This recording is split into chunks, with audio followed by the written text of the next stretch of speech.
Crazy teacher makes promise to students. 50 years later, they get a message from him. When Patrick Moriarty stood before his students in 1978, most saw just another quirky science teacher. But that year, he made a promise that left the whole class chuckling and shaking their heads. It was during a lesson on eclipses. As he passed around worksheets mapping out celestial events decades into the future, he told them to circle one particular date, April 8th, 2024. "We're going to get together on that one," he declared.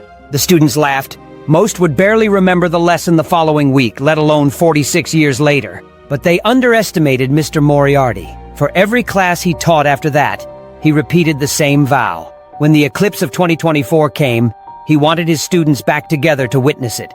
Over the years, it became something of a legend, a half-forgotten promise made by a teacher most assumed they'd never see again. But then something surprising happened. In the early 2020s, as the date loomed closer, Moriarty, now retired, started quietly preparing. Newspapers had faded from relevance, so he created a Facebook group, hoping to reach any students who still remembered. Former students shared the invite, tagged classmates, and word spread faster than he'd expected. Moriarty wasn't sure what to expect the morning of April 8th, 2024. A handful of familiar faces, maybe. Nearly 100 of his former students had come. Some arrived with gray hair, others with children of their own. Yet each one still greeted him the same way, Mr. Moriarty.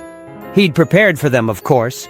He hired a pizzeria to keep everyone fed, stocked over 100 pairs of eclipse glasses, and stood ready, just like the old days, to give a brief science lesson on what they'd witness. Though the skies were cloudy and the full spectacle was obscured, nobody seemed disappointed.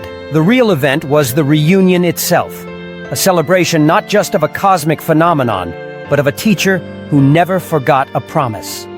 As the day wound down, Mr. Moriarty smiled and tossed out one last challenge. "Mark your calendars for August 22nd, 2044, he said with a familiar grin. "That's the next total eclipse." This time, no one looked at him like he was crazy. The laughter was knowing, the smiles genuine, because now they were hopeful it would actually happen.